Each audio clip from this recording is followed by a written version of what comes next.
knowledge. But if I've missed anyone, I hope to be able to make it up in the course of our press conference. Again, we'd like to acknowledge those in our presidential table because they will all be available in our question and answer portion to answer all of our questions.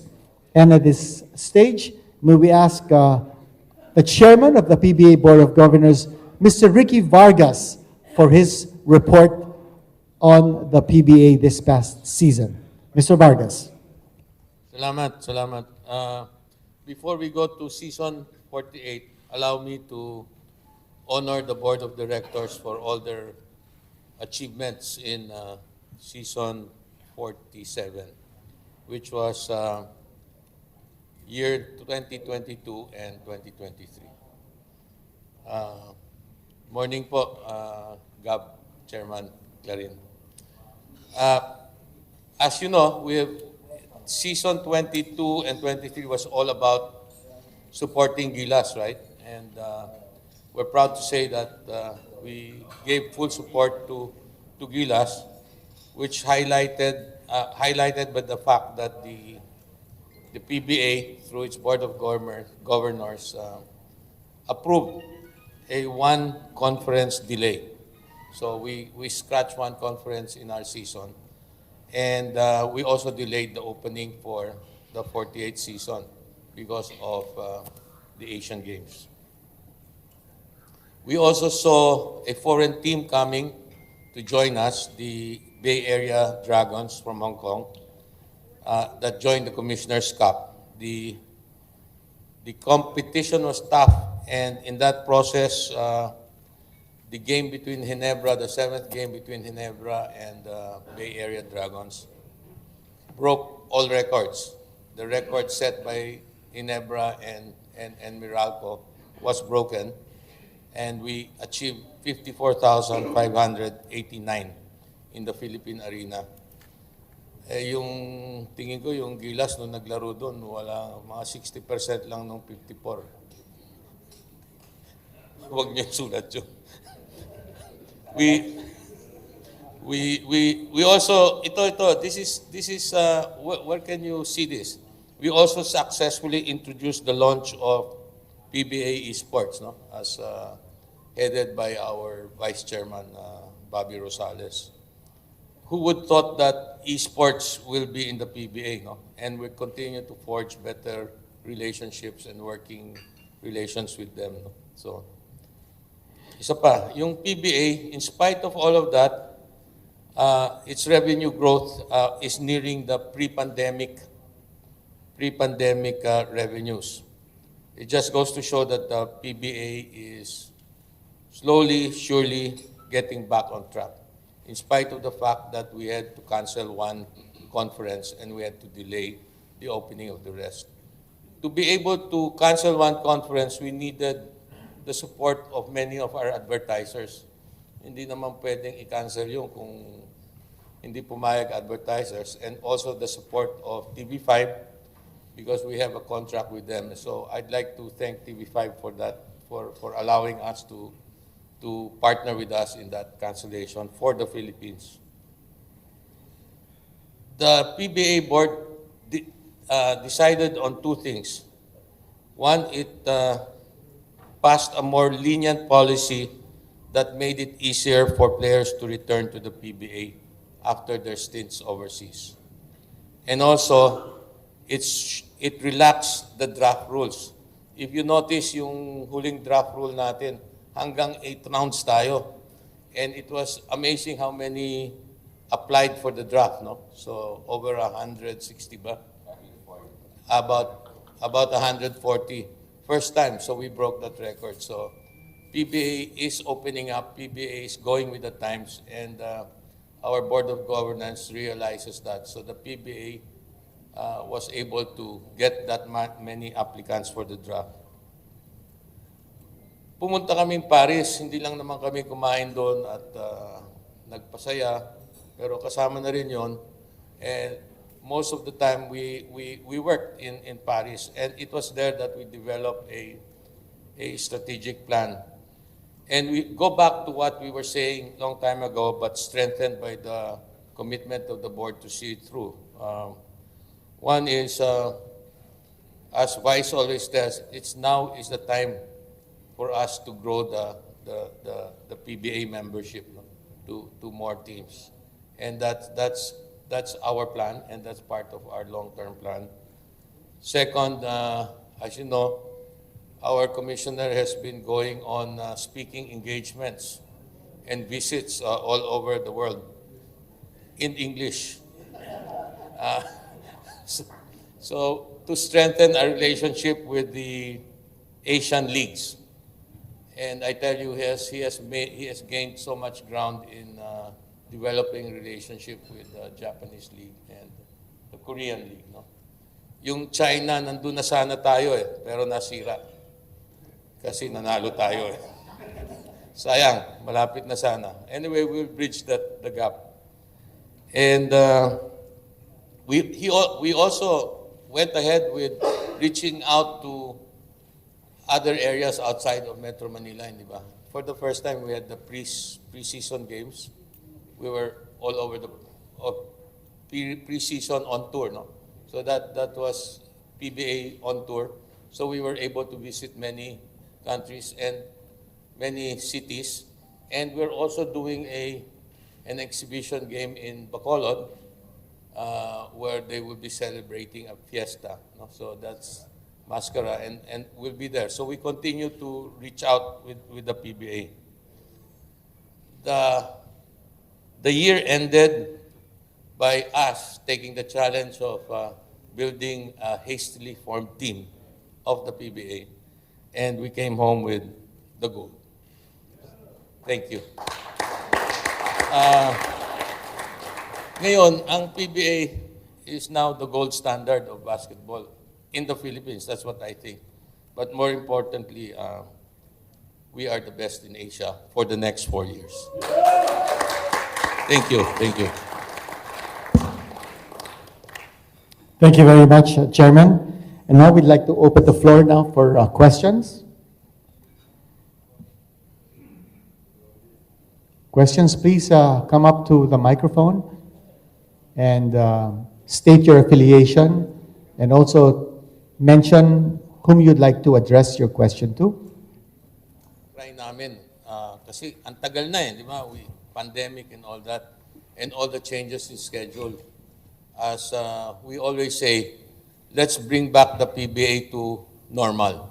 Let's go back to normalcy. Yun ang gusto namin sana mangyari.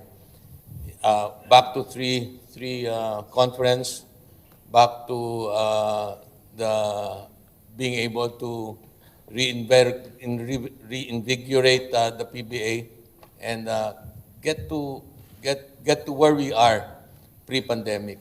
Yun lang, and that's what we want to do moving forward.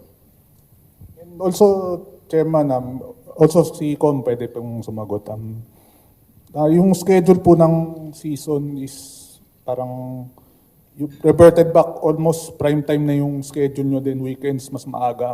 Ano po yung discussions nyo with separate TV5 and siyempre sa mga other concerns?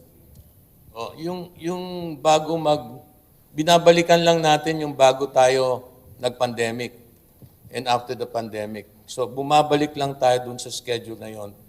And that's correct me if I'm wrong, that's 4 to 6 and then 8 to 10.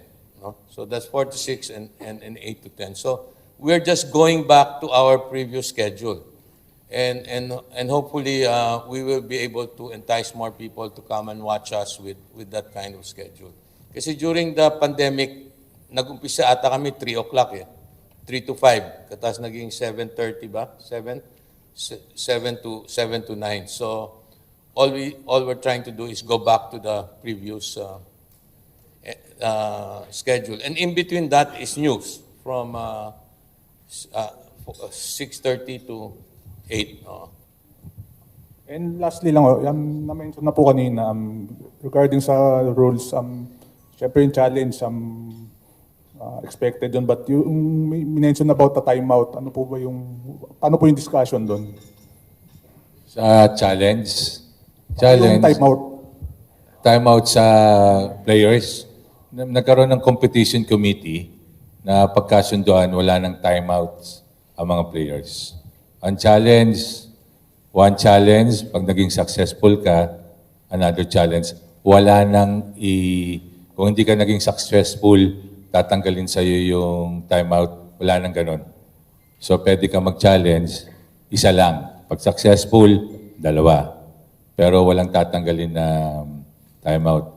Regarding sa tinatanong mo sa TV, kaya nandito si President Guido ng TV5, may bagong tahanan na ang PBA. Mr. Guido. So, as part of yung support ng TV5 to strengthen yung goals ni PBA, we have in fact brought in 2 more partners to help this. The first one is Zoe TV, and the other one is ABS-CBN. So, ang bagong tahanan ng PBA will now be A to Z. So, we will be supporting the PBA and will be showing the PBA live on every game day. So, doon na po sa A to Z ang PBA to ensure na moving forward, we'll be able to also build on even yung mga other games ng PBA kasi dedicated time slot na po yan sa A to Z.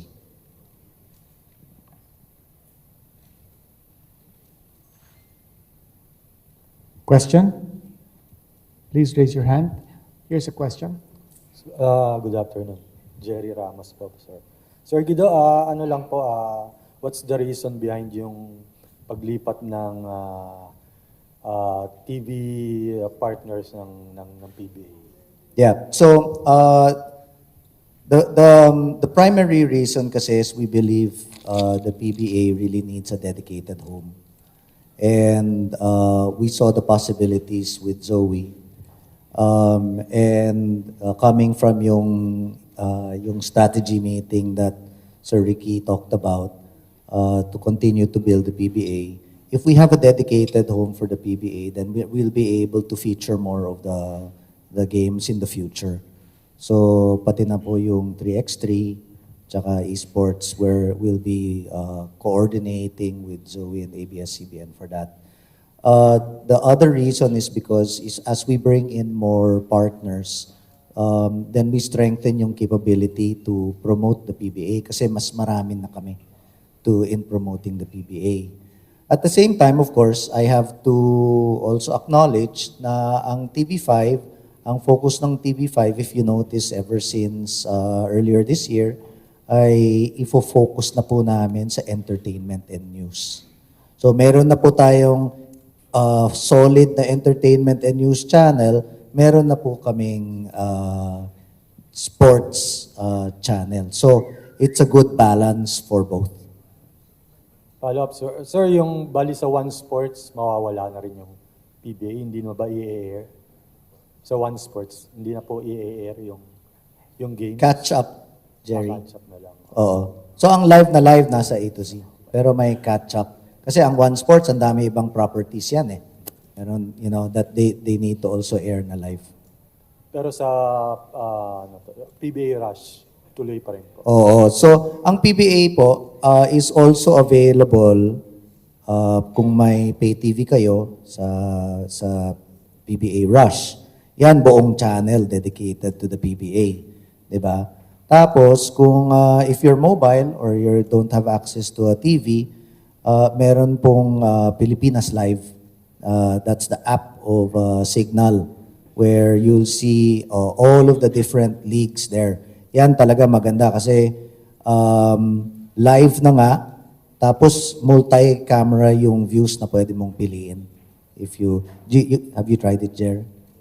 Yes. Thank you, sir. Thank you. Next question, please. Yun, ang daming naka-raise ng hand. Over in the back. Good afternoon, Lito Oredo po sa Abante. To Commissioner Willie Marshall. Medyo nag-cut na kayo ng isang conference. But is the PBA willing to support still the national team sa darating na mga qualifying tournaments? Meron kami meeting with SBP by next week. Pag-uusapan namin, tingnan namin kung ano yung kanilang programa, pag-uusapan namin, tapos ipipresent ko din sa board. Doon, from there, tingnan namin kung ano may tutulong ng PBA sa national team. So, hiningi po na muna namin ang programa ng SBP. Doon kami magsisimula kung paano dito. Follow-up, Commissioner. With regards to Justin Brownlee, has the PBA appealed or make a representation para sakali man na masuspend siya, will he still be playing for PBA, or any update with regards to Justin? Updates, Chairman. Mahal natin yan si Brownlee, di ba?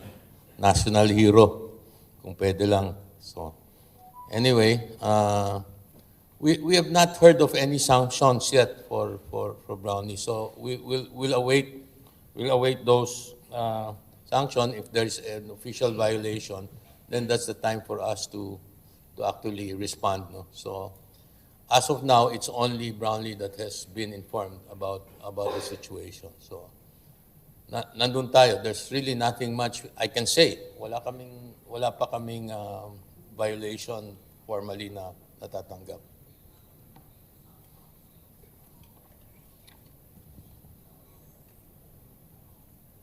You want to add, Al Francis? Do you want to add? Is there a microphone?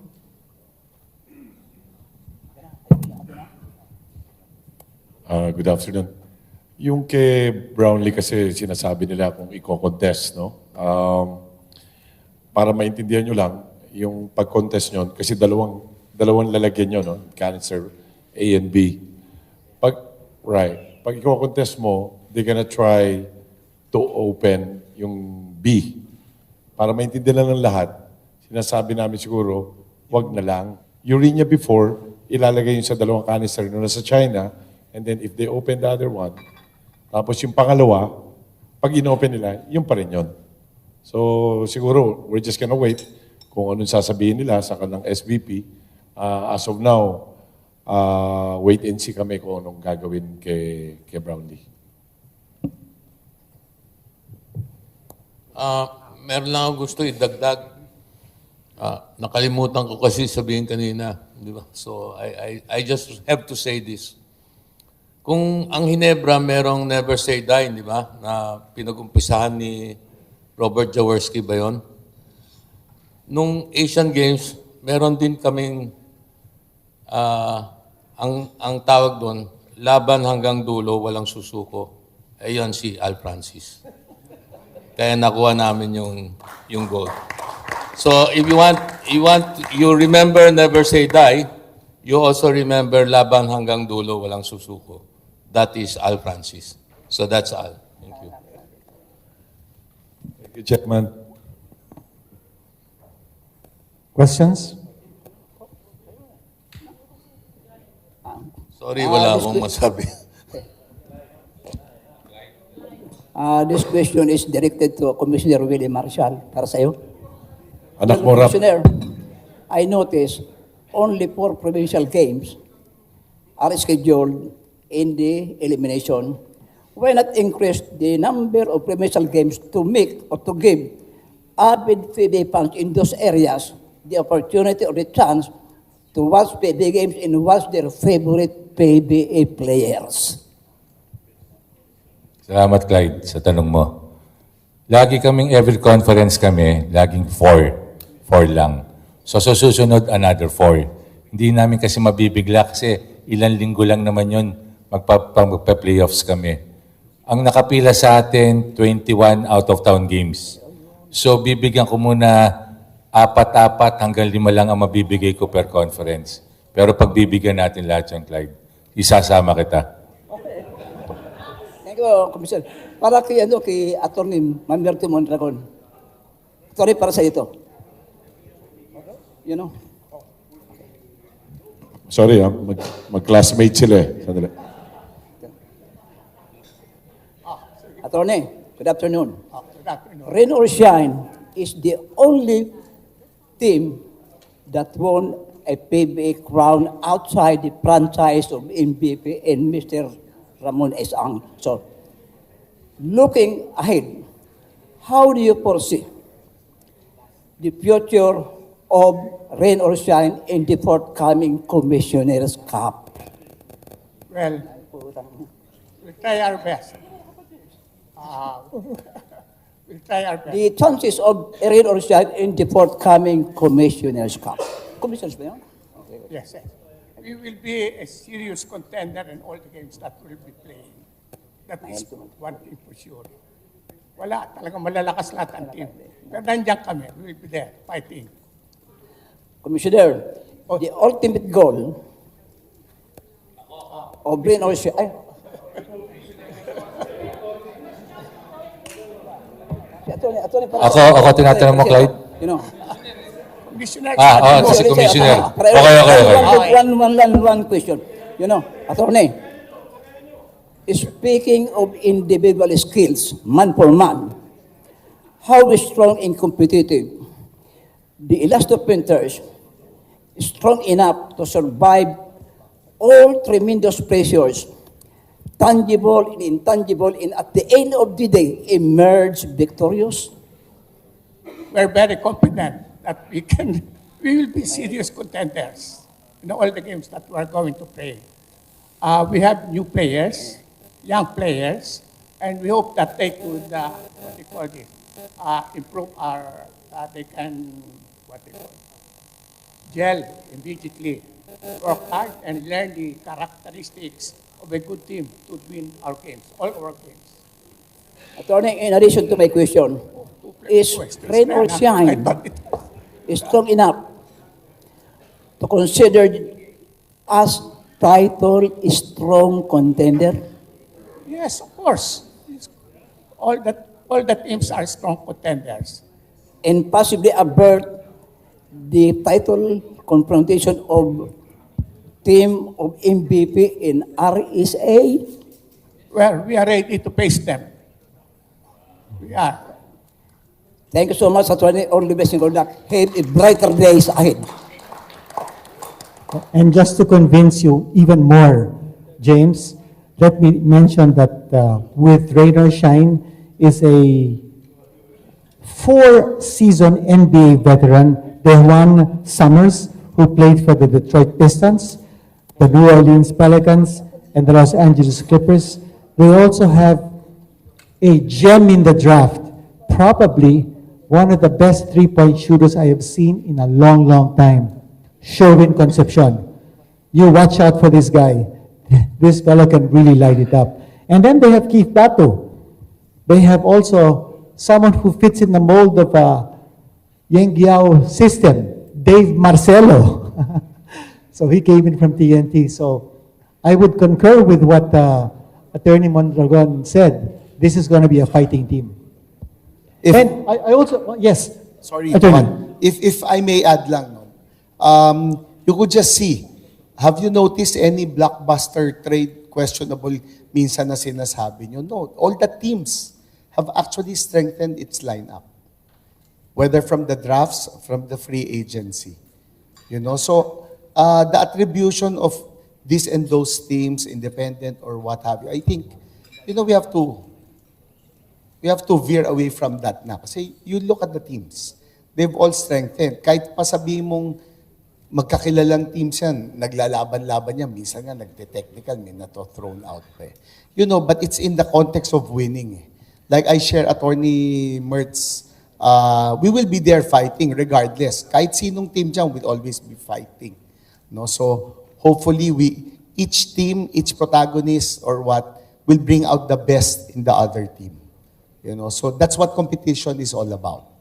No, I guess all the 12 teams have bolstered their lineups, and kahit kami, I could say we're a young team.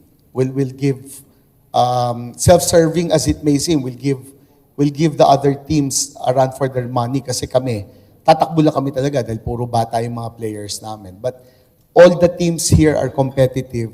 All the teams here have chances to be in the playoffs. No? So I just like to stress that fact. That is the reason why the PBA board, through the recommendation of the competition committee, had in fact suggested changes in the policies to actually strengthen participation in the PBA, increase draft applicants, and provide more competition among the teams so that we will have equal chances of barging into the playoffs. Thank you. Thank you. And in connection with the Phoenix basketball team, may I also add that their import is Jonathan Williams of Gonzaga University. Alam natin yung Gonzaga is a very strong basketball school in the US NCAA. And Jonathan Williams played for the LA Lakers and the Washington Wizards. Matindi itong import na to. And not to mention that they also have Richie Rivero in their lineup along with Rafi Barano, Ken Tuffin, of course, Jason Perkins. So, lalaban at lalaban ang Phoenix. And it's so exciting to see all of these different teams have really beefed up. And I've also promised you earlier that in the course of our press conference, we would acknowledge more distinguished guests and their presence here. So we'd like to mention that Mr. Mark Fabie is here with us. I think I caught you as you were moving out. My good friend Mark Fabie of the Games and Amusements Board. He is the Chief Relationship Officer. I'm sorry that I failed to acknowledge you earlier, but better late than never. Thank you very much, Mark, for coming to join us in this press conference. Any other question, please? Here's a question.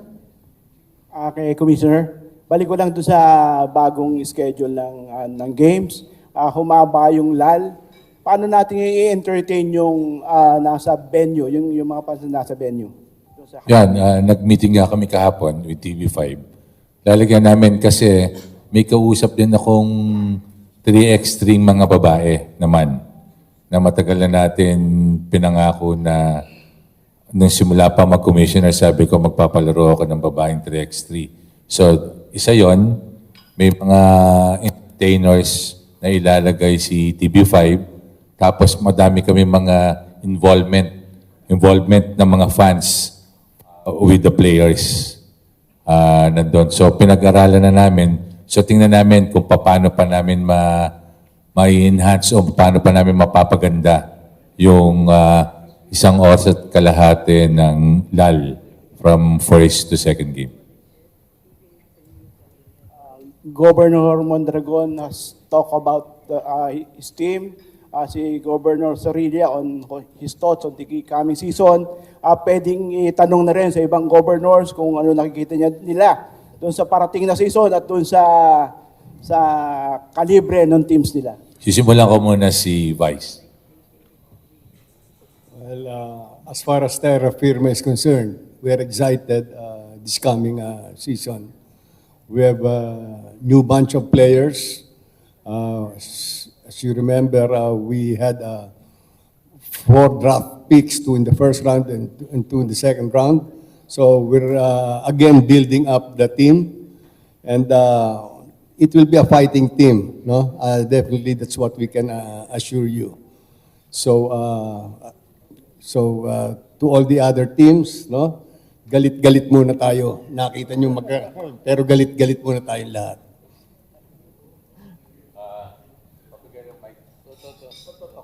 Thank you, Mr. Simula mo kay Rosales. Attorney Bill.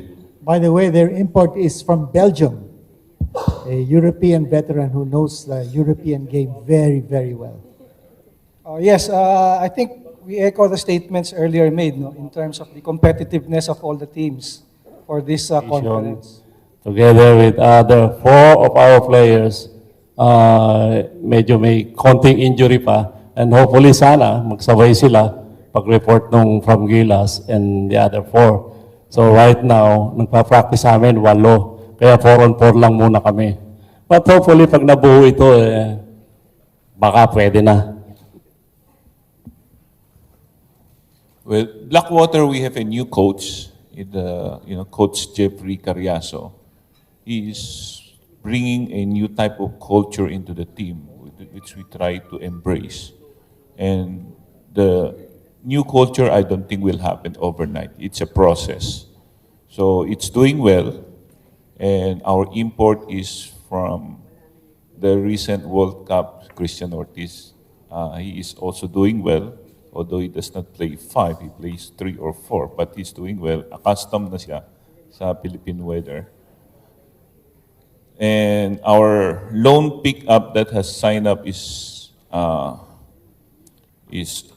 have only one pickup from the recent draft. We have other 2 who are still with active MPBL contracts. I was told na we cannot sign up players with active MPBL contracts, and one still playing in the Zambeda team. So siguro we will be full team by January kasi we anticipate things the contract to end by December. And yes, the winning culture, hopefully Coach Jeffrey will be able to mold around the team. Good afternoon, Senebra.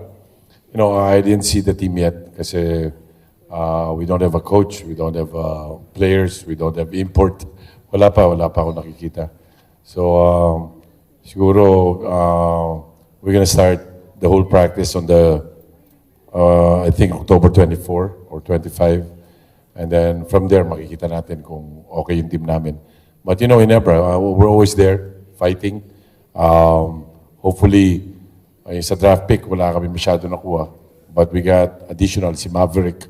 I think it's a very big help sa Enebra. So we'll see pagdating na opening. Thank you. Yes, good afternoon, everyone.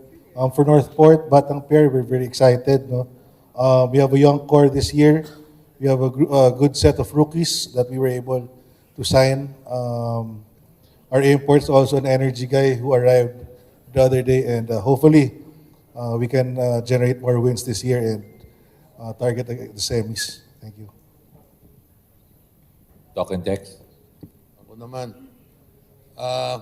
Yung mga key players namin, wala di ba? So, Eram is still injured. Si Pogoy is out. Maybe will not be able to play the conference. Si Mikey nagbabakasyon pa. Si Optana, well-deserved vacation. And yung experience naman niya sa Asian Games ay maganda. Ang worry ko lang, baka mas mahal na niya si Al Francis kaysa sa amin. Diba? So, yun ang problema. Kaya sabi ko kay Al Francis, bitawan mo na yan. Ako na. Okay, so nandun, he's coming back. He has had a lot of experience with the team, and he brings in a lot of maturity now. Nandun din si Ronde, tinalo ni Brownlee, pero nandun, he's with us, so he's still playing with us. Our first scrimmage as a team was EASL, as you noticed. Pagdating ng second half, pagod na, di ba? I'm happy to see na si Ryan Reyes bumalik na rin, di ba? So he's playing. So we will be there. We will compete, and hopefully by the time na mag-open ng PBA, we're all ready to go. So we will be there. May kumpiyansa with or without our star players. I think the team will step up. Okay, so lalaban ang talk and text.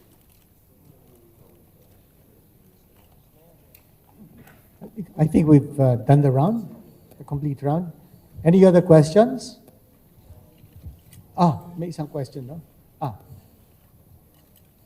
Jerry, ikaw muna. Asa yun Yes, yung sir. microphone.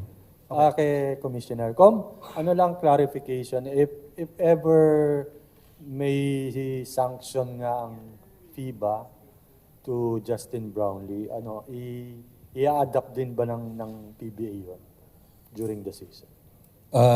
Kasi, sorry, Jerry, kasi wala pa talaga kami natatanggap, kaya hindi kita masagot. Kasi baka sabihin naman nila, ina-anticipate ko, magkakaroon na naman ako isang katutak na bashers. Pero hintay lang muna natin. Sorry, yung tungkol kay Brownlee, hindi talaga namin masabi kung paano na muna. Kasi wala pang formal na binibigay sa PBA. Si Brownlee pa lang, hindi pa rin kami nakakausap ni Brownlee. So, hindi ko masagot talaga kung kung ano talagang score. Kaya pasensya muna. Thank you, thank you. Next question, please. On the other side. With regards po sa rule changes, is this parang a way na we are already shifting to the FIBA way of basketball? Anong rookie changes? Rules pala, Coach. Rules. Sorry. Hindi. Tinitingnan lang natin kung ano makakabuti sa liga. Kaya nga may competition committee. Pwedeng after a year, may tanggalin tayo, may dagdag pa tayo. Coach, ang tinitingnan talaga natin kung anong makakabuti lang sa liga. So sa tingin natin, makakabuti sa liga to, ma-entertain yung mga tao, kaya ginagawa natin. Hindi naman final yan. As of now, final yan. Pero by next year, pwede natin palitan, pwede pa natin dagdagan. So, at yun, baka makatulong na rin sa FIBA, di ba? Pero ang importante, para sa liga talaga. Doon naman po sa TV broadcast, yun po bang, kasi ang mga fans po, siguro ang concern po nila yung reception nila dun sa A to Z. Meron na po ba kayong feedback on yung linaw or signal po nung network? And will it still be produced by TV5? Signal, thank you. Okay. So, yung sa network ni A to Z, continuous naman ang pag-improve nila ng network nila. So we'll make sure that as many fans as possible will be able to enjoy it. So sa A to Z, para alam nyo, it's also available. So kung may analog TV, channel 11 yan. Kung meron po silang DTT box, channel 20. Sa Signal TV, available yan across the nation sa Signal TV. Yan, channel 20. Tsaka sa Sky Cable, channel 11. Okay? As to the producing party, yes, TV5 continues to be the partner in the production for the PBA. Block time po, agreement po with, tama po ba sabihin na block time agreement with A to Z? I think that would be a good way to describe it. It's either a block time or a content supply agreement with A to Z. Tapos follow up po uli kay Justin Brownlee, if you don't mind, kay Gov Al po siguro. Gov, with the possible sanction, naghahanap na po ba kayo ng possible replacement for Justin Brownlee? The way I work, it's always advanced. So, just in case, kung di natin alam anong decision, no? As of now, nakalutang kami lahat. We're blinded, so we're just gonna wait. So as of now, naghahanap kami ng ng replacement just in case nila. Hindi namin alam kung too late na. But if we just gonna wait and then biglang ibagsak sa amin yung bomba, mawala naman kami na import. No? So, naghahanap ako yung isa sa mga nakalaban natin sa China, baka pwede dun. Yung tinalo natin. So, para hindi masyadong mabigat sa kanila. Tapos po kay Chairman Vargas na rin po. Sir, with regards to Mikey Williams, nabanggit niyo po na nagbabakasyon po ba? Kasi wala po siya sa lineup dito po na sa nirelease po ng PBA. So, could you discuss po ano pong status niya? Wala Thank you pa po. siya di ba? Ayaw pa niyang umuwi. So, what can we do? So, he's not currently in the lineup. So, he's not back yet. So, yun lang ang masasabi ko. And the team has already been practicing. He's still not here. So, yun ang difficulty, right? That's the difficulty. Any more questions? Commissioner, punta na tayo sa opening ceremony. Galing tayo sa big win for the country. magiging big part ba ng opening ng celebration? Sigurado yon. Pinaghahanda na namin ng TV5, ng board, yung opening na yon. Maganda yung opening. Sa pagkaka-present pa lang sa amin ng TV5, maganda yung opening kaya panoodin niyo yung opening. And to add excitement siguro para sa mga fans, pwede nang hingin yung mga yung mga muses. Alam mo ito mga to, sinisikreto eh. Ayaw sabihin ko sino muse sila. Pero siguro mga 3-4 days before, bubunyag. Meron eh. May naririnig na ako eh. Pero ayaw pa nilang sabihin. Tanong natin. Pwede na ba niyo sabihin yung mga muse nyo? Kita mo, wala pa. Ayaw maniwala sa akin, pero meron na yan. Meron na, pero nasa Hangzhou pa. Nasa Hangzhou. Meron na sila, pero ayaw lang, sorry Questions? Meron ako nakitang... Okay, Jerry? Sa abangan nyo, pagdating ng semis, mapapanood nyo ang PBA sa ibang channel pa. Yan. Huwag na nyo akong tatanungin. Siya lang ang tanungin. Hindi ko alam yun eh. Siya lang tanungin mo ha. Si Al Francis Chu, alam. Hindi ko rin alam yun. Nanguhula lang. Tandaan yan. Pagdating ng semis, may bagong channel tayo. Follow up na kay Sir Guido. Sir, ano yung sinasabi ni Coach Al Francis? Hindi niya rin alam yun. Wala akong alam dyan. Sir Guido, with the new TV partner, may mga bagong innovations bang maaasahan yung mga viewers? Ala FIBA World Cup ba yung magiging coverage ng season 48? I think we've proven that we are capable in producing world-class basketball coverage. So, of course, with the guidance of Ms. Shena, we will continue to strive to improve. I think what I can confirm is yung referee's review is going to be made available sa PBA. So yun na lang muna po yung Jerry, yung mako-confirm ko na yan talaga that will happen already. Okay. Dahil doon, palagi ko madami na ng masususpending referee nito. Good afternoon po. Lito Oredo po ulit. Just like to ask the reaction of Commissioner and maybe Chairman Vargas with regards to a social media post by a National Sports Association saying that the PBA is dying because when the last two teams slug it out, parang walang nanonood. How are we going to debunk this post that our league is dying? Lito, sagutin mo ako. PBA ba is dying?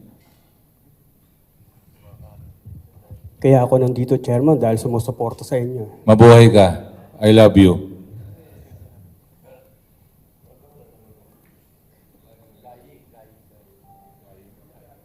Any last questions?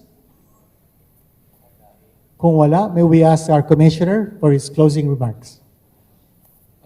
Hindi, iniimbita kayo kasi ang dami lang natin activities going to the opening. One, tomorrow, lilipad ako ng Bacolod with the teams na maglalaro doon.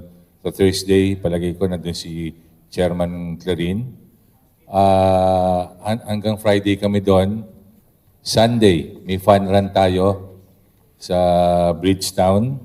5 o'clock ang unang takbuhan ng 10K, 3K, 5K, at merong 1K para sa mga doggies. Pagkatapos noon, sa 24 and 25, makikita ko na naman kayo. May media day tayo sa Juan Esplanade. Nandun tayo, maghapon kami doon kasi may kanya-kanya mga teams. May mga activities. na gagawin. Tapos sa November 5, opening natin. So, from now hanggang papunta sa November 5, sunod-sunod din yung activities ng PBA. So, pakisuporta ng PBA at maraming salamat talaga sa inyo. Hindi, sadali lang. Ako, lahat kayo nanonood ng PBA, no? May nakikita kayong tao doon, pag sa camera, takbo lang ng takbo. Tapos titignan kung saan uupo, kung saan gaganyan. I just want everybody to know that, you know, the Board of Governors really worked hard for that Asian Games. May isang tao doon na nakikita ko nga niya, tumatakbo-takbo lang, tinutulungan. Pero napakalaking tulong po sa amin nung doon kami, si Shena Ulaso.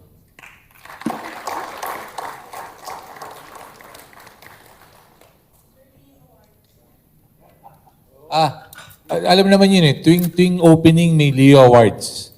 So may Leo Awards muna tayo, tapos may opening, tapos game.